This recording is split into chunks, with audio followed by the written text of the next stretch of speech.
ከስከስ እኔ ከምሰጥ መጽሐፍ ቅዱስ ክፍሎች ጋር አስታርቀህ ትነግረኛለህ ማለት አይ ነው። ማስታረቅ አይደለም። አስቀድሞም ስላልተጣላ ክፍሉን ነው የምታብራራልኝ፣ እኔም ክፍሉን እንደማብራራው ማለት ነው። ብራዘር ቀጥል። ስማኝ፣ አብረህ አታውራ። ለምን አብረኝ ታወራለህ?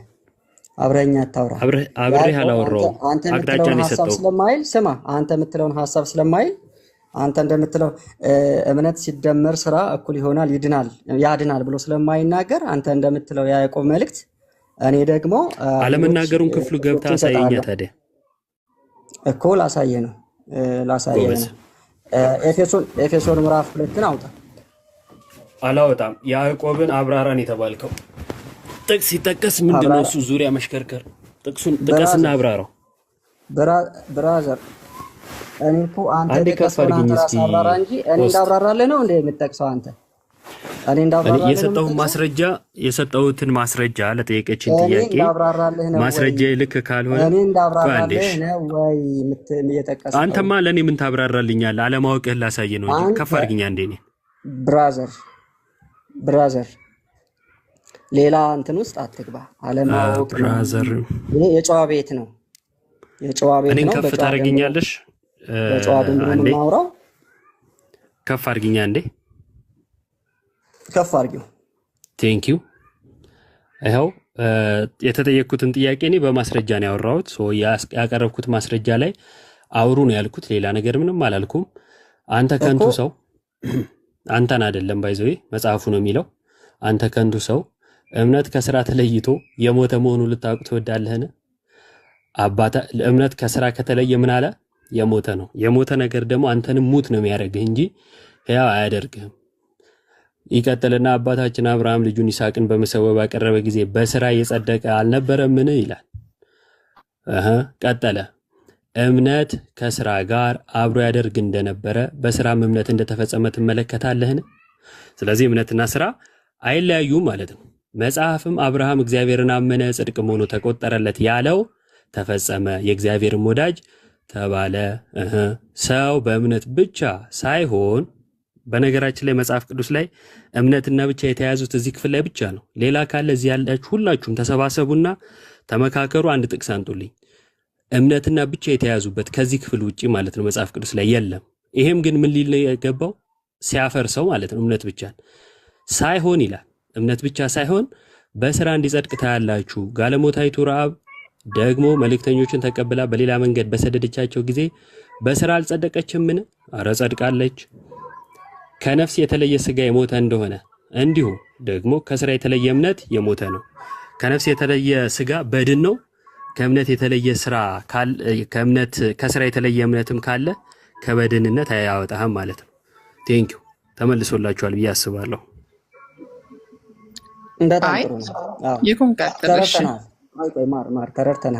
ተረድተናል። ይህንን ክፍል እኔ ከምሰጥህ እኔ ከማነብልህ መጽሐፍ ቅዱስ ጋር ስለዚህ እኔ ባይዘቦይ ማብራሪያ እሰጥሃለሁ። መጨረሻ ላይ ነው የምሰጥህ አሁን ስላነበብከው። ስለዚህ ስለ ያዕቆብ ምዕራፍ 2 ማብራሪያ እሰጥሃለሁ። ነገር ግን እኔ ማብራሪያ ከመስጠቴ በፊት እኔ የምሰጥህን መጽሐፍ ቅዱስ ክፍሎች ደግሞ ከዚህ ጋር ታስታርቅልኛለህ ማለት ነው። እሺ፣ እንደዛ አይነት ነገር አልቀበልም። ምክንያቱም መጽሐፍ ቅዱስን አቅርብ ያለው ማስረጃ ያቀረብኩትን ማስረጃ ማፍረስ ከቻልክ አብራራ፣ ያለበለዚያ ግን ሽሽት ሆነብህ። ሽሽት ደግሞ አላስተናግድም። ወደ ወዲህ እያልክ ያለው አንተ ነህ። እኔማ እዚህ ጋር ነኝ ያለሁት፣ ያዕቆብ ላይ ነኝ እኔ። አትፍራ፣ አውጣ። ኤፌሶን ምዕራፍ 2 አውጣ አልኩህ። አውጣ። አትፍራ አላለም ጌታ ሆይ። ድምጽ እየተንቀጠቀጠ አትፍራ ትላለህ። ቴንክ ይሁን፣ እንችለዋለን መቼስ። አስተምረን ምን ብለን አይሆንም። ኦኬ፣ ይሄን ክፍል አብራራ ወንድሜ። ሽሽት አያዋጣህም። አብራራ። እኔ እንዳብራራለህ አይደለም እኮ ያነበብከው። ታዲያ ከኔ ጋር የምትወያየው በምን አነበብክልን? ሰማን። አንተ እኮ ጽድቅ የሚገኘው እምነት ሲደመር በስራ እኩል ይሆናል። መጽሐፉን አብራራ ወንድሜ፣ መጽሐፉን አብራራ። ነገርከን። ይሄው አብራራ። ስለነገርከን ጨርሰናል ማለት በቃ ሰምተናል። ስለዚህ የጥያቄው መልስ አግኝታችኋል። ስማ ብራዘር ተመልሶላችኋል? ብራዘር ስማ፣ ምኑ ነው የሚመለሰው? ተመለሰልህ ወይ? አልተመለሰም። ካልተመለሰ ክፍሉን በተለየ መልኩ ስላብራራሁት አብራራሁት። አንተ ብቻ ነው። ስለዚህ አብራራ ክፍሉን እኮ ነው ያልኩህ። አይደለም አብራ ነው ያልኩህ፣ ግን አብራራ ክፍሉን ያነበብከው። ስለዚህ እንደዛ ከሆነ እንግዲህ ይኸውላችሁ ህሊና ካላችሁ ሁላችሁም ተመልከቱ። እኔ እንዳብራራ አይደለም ማለት። ስለዚህ አንተ ጥቅስ ስትጠቅስ እኔ አላብራራም ማለት ነው ማለት። ችግር የለውም ጥቀስ። ችግር የለውም ተይው፣ አዳምጠዋለሁ። ጥቀስ። ወርዶ ይስማ። የማይሰማ ማያዳምጥ ከሆነ ማለት ነው። እኛ እሱን ብቻ ልንሰማ አይደለም፣ ልንወያይ ነው እዚያ ያለ ነው። ችግር ጥቅሱን አልኩ። አሁን የያዕቆብን መልእክት አንደኛ ሲጀመር ዶክትሪን ወይም የቤተክርስቲያን አስተምህሮ ከአንድ ቦታ ላይ አይመሰረትም ሲጀመርም ማለት ነው። አንድ እሱ ነው። ሌላው ደግሞ የያዕቆብ መጽሐፍ እሱ እንደሚለው እምነት ሲደመር ስራ እኩል ይሆናል ያድናል እያለ አይደለም። አውዱን የመጽሐፉን አጠቃላይ ሐሳብ ስናየው እሱ የሚለውን እያለ አይደለም። የሚለውን እያለ አይደለም። ይህንን ደግሞ መጽሐፍ ቅዱስ አሁን እሱ የሚለውን ያዕቆብ የሚል ከሆነ መጽሐፍ ቅዱስ እርስ በርሱ ይጣረሳል ማለት ነው። ስለዚህ እኔ ደግሞ ጽድቅ በእምነት ሲደመር በስራ ሳይሆን በእምነት ብቻ እንደሆነ ብዙ ቦታዎችን አውጥተን አብረን እናያለን። ኢዮብም አውጣ። ስለዚህ ቅድም ነግሬያለሁ። ኤፌሶን ምዕራፍ 2 አውጣና እናንብበው። ቁጥር 8 ላይ ጀምረን እናንብበው።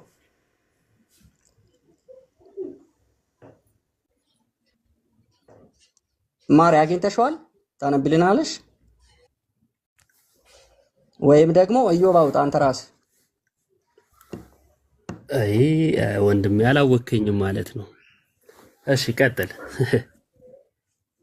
ይሄን ነው አንተን ማወቅ አይጠበቅብኝም ብራዘር። እኔ አንተን ማወቅ አይጠበቅብኝም። እሱማ አይጠበቅብኝም ልታገኝ ስለማይችል። ምንድን ነው የሚለው? አሁን ሌላ እንትን ውስጥ አትግባ። ምንድን ነው የሚለው? ቃሉን ብቻ አንብብ። ምን እየጠየቀኝ ነው? አዎ ቃሉን ብቻ አንብበው። እሱን ነው አታውቅኝም ያልኩት። ቅድም እኔ ያዕቆብን አብራራ ስለ እንዳብራራ አይደለም ያልከኝ። ስለዚህ እኔም አላብራራም። እሺ አዳምጥሽ። ምንድን ነው የሚለው? ጸጋው በእምነት አድኗችኋልና ይላል። ይህም የእግዚአብሔር ስጦታ ነው እንጂ ከናንተ አይደለም፣ ማንም እንዳይመካ ከስራ አይደለም። አንደኛ ማስረጃ ሐዋርያው ቅዱስ ጳውሎስ ምንድነው የሚለው? ጸጋው በእምነት። ጸጋ ማለት ነፃ ስጦታ ማለት ነው። ይሄ ነፃ ስጦታ የተገኘው ደግሞ በእምነት በኩል ነው። ይሄም ደግሞ የሆነ የእግዚአብሔር ስጦታ ነው። በቃ ነፃ ስጦታ ነው፣ ከናንተ አይደለም፣ ከስራ አይደለም። ማንም እንዳይመካ ነው የሚለው። ማንም እንዳይመካ ከስራ አይደለም። በስራ እንደዳነ፣ በስራ ህይወትን እንዳገኘ፣ ጽድቅ እንዳገኘ ማንም ሰው እንዳይመካ አንደኛ ማስረጃ ነው ይሄ። ሐዋርያው ጳውሎስ ታስታርቀዋለህ። ወንጌላት ላይ ደግሞ ብንሄድ ጌታችን መድኃኒታችን ኢየሱስ ክርስቶስ ዮሐንስ ወንጌል ምዕራፍ 3 ላይ በእርሱ የሚያምን የዘላለም ህይወት አለው፣ የማያምን በአንዱ በእግዚአብሔር ልጅ ስም ስላላመነ አሁን ተፈርዶበታል። አየህ፣ ፍርድ የሚነሳውና ፍርድ የሚከናወነው የሚፈጸመው በማመንና ባለማመን መካከል ነው እያለን ነው። ስለዚህ ያዕቆብ ደግሞ ምን ይለናል ማለት ነው? አይ አይደለም፣ እምነትን ብቻውን ሳይሆን የሚያድንህ ስራ ጨምርበት ይላል እያለ ነው ደግሞ ኢዮብ ማለት ነው። ስለዚህ ወንድማችን ኢዮብ ከአውዱ ውጪ ከያዕቆብም ውጪ ሌሎችንም ማስረጃዎች እንደኔ 2-3 ቦታ እኔ ሌላም ልጨምርልህ እችላለሁ። ማስረጃዎችን ከያዕቆብ ውጪ ማለት ነው ማስረጃዎችን ጨምረህ ማብራሪያ ስጥ ለያዕቆብ መልእክት እና ከነዚህ መጽሐፍቶች ጋር አስታርቅ ከጳውሎስ ጋር ከጌታችን ትምህርት ጋር አስታርቀው። ሌላ እንትን ውስጥ እንዳትገባ። ጨረስክ? አዎ ይቀርታል። ጨምሬ ልጠይቅህ እንዳዳመጥኩ አንድ ባንድ ቀደም ሰተች ስለነበረ አሁን እሱ ይቀጥል ስላልሽ ከሱ ጋር ነው የምቀጥለው። እሺ አንቺም በተራሽ መግባት ትችላለሽ፣ ግን ተራ የሚባል ነገር አለ። ቴንኪው ስለ ቀናነት እህት አለም እንግዲህ ቅድም ያዕቆብን ጠቅሼ ነበረ። ስጠቅስ መጽሐፍ ቅዱስን እንጂ የግል ዲያሪን አልነበረም የጠቀስኩት። አብራራ ሲባል በአንገቴ ገመድ ብሏል። ስለዚህ እኔም ደግሞ ምን አሳያችኋለሁ ማለት ነው። በነገራችን ላይ በቀናነት እንደው ምን ታምናላችሁ ተብለን ብንጠየቅ እምነታችንን በደንብ አድርገን ለማሳየት እንችላለን። አሁን ይህን ርዕሱ እንዴት ርዕስ መሆን እንደማይችል እንኳን መጀመሪያ በአንዲት ቃል አሳይቼ ነበር፣ ጥቅስ ጠቅሼ ማለት ነው። እምነትና ስራ አይለያዩም። ይኸው እዚህ ክፍል ላይ እምነትና ስራ እንደማይለያዩ የሚናገር የያዕቆብ መልእክት አለ እና የያዕቆብ መልእክትን ጠቅሼ እምነትና ስራ አይለያዩ ብዬ ስናገር ጥቅሱን ከማብራራት ይልቅ እሺ አስማማልኛ ወደሚል ሄድ። ያ ማለት ምን ማለት መሰላችሁ? መጽሐፍ ቅዱስ ላይ ያሉትን ክፍሎች ተረድቶ አውዱን እያነሱ ከመናገር ይልቅ የሆኑ ቦታዎች ላይ ሄዶ መደበቅን አይነት ነገር ይመስላል። ለማንኛውም ክርስቲያናዊ መልሳችንን እናስቀምጥ። እኔ አንተን እስከ መጨረሻው አስጨርሼ በቃኝ ስትል ነው እኔ የገባሁት። እባክህ እኮ አልፈቅድልህም። ወደ ዋናው ወደ ርዕሱ አንተን ፈቃጅ ማናደረገ? እያስፈቀድኩ እኮ አይደለም፣ ስርዓት ይኑር እያልኩ እንጂ እኔ አንተን ጨርሰ በቃኝ ስትል እንደገባውብህ አንተም ስርዓት አድርገህ ስጨርስ ትገባለህ። ወደ ፖይንቱ ነው። በልበል። እኔ ፖይንት ስለጠበቅ አይደለም የሰማው መስማት ስላለብኝ ብቻ ነው እንጂማ የጠቀስከው ነገሮች ሁሉ እንደው ለማንኛውም እሺ ሚዩት አድርግና እኔ ልቀጥል። ሚዩት አድርገው አንዴ ወደ ርዕሱ እባክህ ሚዩት አድርገው።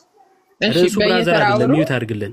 ቆይ ይኩን ያውራና ይጨርስና ታወራለህ። ይኩን እንግዲህ ጨረስኩ ሲለኝ ጠይቄ አስፈቅጄን የጀመርኩት። ስለዚህ በመሃል መግባት የለበትም። የሚረብሽ ድምፅ አለ አንቺ ጋር ነው መሰለኝ። ሚዩት አድርግልኝ። ቴንክ ዩ። ሁላችሁም በደንብ አድርጋችሁ ስሙ። ክርስቲያናዊ ነገረ ድህነትን በአጭር ደቂቃ አሳያችኋለሁ። መጽሐፍ ቅዱስ ላይ እምነት ያድናል የሚል ሰፊ ቦታዎች አሉ። እንደዛው ነው የምናምነው። እምነት ያድናል ማለት ግን እምነት ብቻ ያድናል ማለት አይደለም እና ብዙ ጊዜ እምነት ብቻ ለማለት እምነት ያድናል የሚሉ ጥቅሶችን የመወርወር አባዜ ብዙ ሰዎች ጋር እናያለን። አዎ እምነት ያድናል። እምነት ያድናል ማለት ግን እምነት ብቻ ማለት አይደለም። ግን ደግሞ እኔ ላብራራላችሁ ኤፌሶንን ወንድማችን የጠቀሰውን ማለት ነው። 2 እንደዚህ ይላል፣ ጸጋው በእምነት አድኗችኋልና ይህም የእግዚአብሔር ስጦታ ነው እንጂ ከእናንተ አይደለም። ማን ያዳነን? ጸጋው በምን? በእምነት በመቀበል ድናችኋል፣ ከእናንተ አይደለም። እውነት ነው። ጌታ ሰው ሆኖ በመስቀል ሞቱ ሲያድንን እኛ ሰርተን እኛ ለፍተን አይደለም። ስለዚህ እኛ ክርስቶስን በስራችን አመጣ ነው፣ ክርስቶስን በስራችን እንዲሞትልን አደረግ ነው ብለን አናምነው። ከስራ አይደለም የሚለው ይህንን ነው።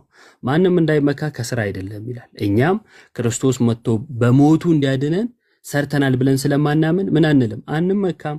ቀጠለ። እዛ ላይ ቆመ? አላቆመም። እኛ ፍጥረቱ ነንና እንመላለስበት ዘንድ እግዚአብሔር አስቀድሞ ያዘጋጀውን መልካሙን ስራ ለማድረግ በክርስቶስ ኢየሱስ ተፈጠረን ይላል። ስለዚህ የተፈጠርነው ለምንድን ነው? መልካሙን ስራ ለማድረግ ነው። እኛ የምናምነው ይህንን ነው። ስለዚህ ኢኒሻል ሳልቬሽን ጌታ መጥቶ በመስቀል ሞቱ ሲያድን ያለኛ ስራ ወደ አካሉ ወደ ቤተክርስቲያን እንድንገባ ካደረገን በኋላ ግን ቤተክርስቲያን ውስጥ ሆነን ወይንም ደግሞ የክርስቶስ አካል የሆነች የክርስቲያኖች ህብረት ውስጥ ሆነን ደግሞ እንሰራለን፣ ክርስቲያናዊ ስራ ማለት ነው። ስለዚህ በስራ አይደለም እየተባሉ የሚጠቀሱት ሁሉ ኢኒሻል ሳልቬሽንን የሚያብራሩ ወይንም ደግሞ የኦሪትን ህግ በመጠበቅ እንዳልሆነ የሚያሳዩ በመሆናቸው እኛም የኦሪትን ህግ ጠበቅን ብለን ባለማመናችን አቅጣጫውን የሳተ የጦር ውርወራ ነው ብዬ አልጨረስኩም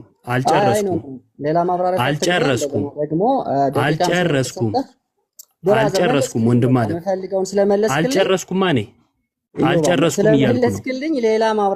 አልጨረስኩም እያልኩ ነው። የኔን መልስ ነው የምመልሰው። ስለዚህ አልጨረስኩም። አዳም ሁሉም እንድታብራራልኝ አይደለም የጠየቁት። አልጨረስኩም። ሁለቱን ክፍሎች እባክህ ጥቅሱን ስላየ ፈርተህ ነው። ግን አላቆምም። እኔ አልጨረስኩም። ሁላችሁም ማይክ አብርታችኋል፣ እየተንጫጫችሁ ነው። ረፉ። በደቂቃ ይሁን። አልጨረስኩም። እሱ በደቂቃ አልተያዘለትም። እሱ ደቂቃ ተይዞለት ነው እንዲያወራው። ሁሉ መናገር የለብህም እኮ ዮባይ ወንድም ሰማይ የምታውቀው ነው። ደቂቃ ተይዞለት ነው እሱ የጨረሰው ነው። ስለዚህ አዳምጧ፣ ተማሩ። ምንድነው እሱ? ሁላችሁ ማይክ ለምንድን ነው ከፍታችሁ መማርን የምትቃወሙት? ወንጌል ነው ማወራው። አስተምረን አይደለም የመጣው። ወንጌል ደግሞ ያስፈልጋችኋል። አዳምጣ። እንደዚህ ይላል ሮሜ ምዕራፍ 2 እርሱ ለእያንዳንዱ እንደየሥራ ያስረክበዋል ይላል። ይሄ ስራን የሚጠላ ትውልድ ሁሉ በፍርድ ሰዓት ላይ እንደየሥራው እንደማስረከቡ መጠን ገሃነምን በሰፊው ወራሽ ይሆናል። ለዚህ ነው ክርስቲያናዊ ትምህርት የሚያስፈልጋቸው ማለት ነው። ስለዚህ በበጎ ስራ በመጽናት ምስጋናና ክብር የማይጠፋን ሕይወት ለሚፈልጉ የዘላለም ሕይወት ይሰጣቸዋል ይላል። ለማ በበጎ ስራ የሚጸኑ። እሺ፣ በበጎ ስራ መጽናት በጣም ለክርስቲያን አስፈላጊ ነው። እንደገና ደግሞ የሚከፈለው ለማን ነው? እንደየሥራው ቤቱን ተቆጣጣ። አሁንም እየተንጫጫችሁ ነው እንዴ? ምን ሆነው ነው? ማኔጅ አድርገው። እኛ እሱ ሊሰብከን አይደለም፣ ሊሰብከን ሊያስተምረን አይደለም። አንድ ጊዜ ይቅርታ። እሺ ደቂቃ እንያዝና እናውራው። ኢዮብዬም አረዘምከው ልክ አይሆንም።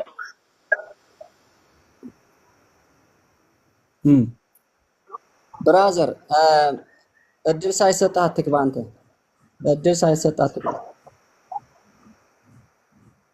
ማን ነው የሚያወራው? ሌላ ሰው ነው የሚያወራው እኮ ማሪ። ይቅርታ። ቆይ አንድ ጊዜ ማነክ?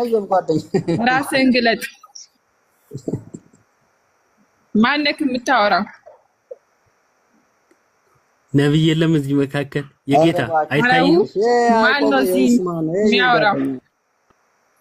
የት ውስጥ ነው ያለው? አው ስለ እግዚአብሔር ማን ነው የሚያወራው? እሺ የጌታ ነው? አይ እኔ አይደለሁም ማር፣ ሌላ ልጅ ነው የሚያወራው። እሺ እባክህ አባት ነብይነታችሁን ተጠቅማችሁ እስኪ ስሙን ንገሩኝ የሚያወራውን። እሺ ሚውንት በማድረግ ተባበረን። ማን ነው ንገሩኝ እስኪ። ብራዘር የራስህን መዓት ተሸክመህ ወደ ሌላ ጣትህን ይኩን ፍቃድ ከብለህ የራስህን ፍቃድ ታደርጋለህ አይደል? ውጣ። ኧረ ማን ነው የሚያወራው? እስቲ ቆይ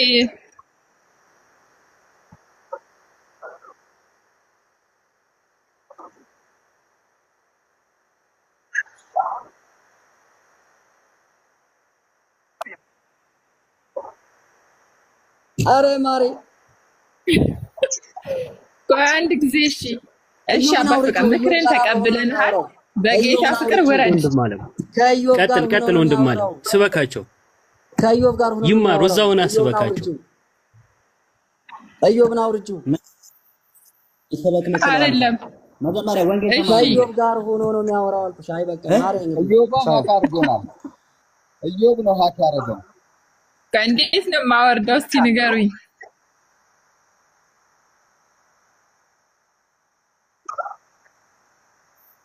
ማርቲ አንዴ ዘርግፊንኛ ሁላችንም ዘርግፊንና እንደገና እንትን ነው። ይኸውልሽ ውጪ ይመስለኛል። ተደርቦ ሌላ ሰው ጋር ተደርቦ እያወራን ይመስለኛል።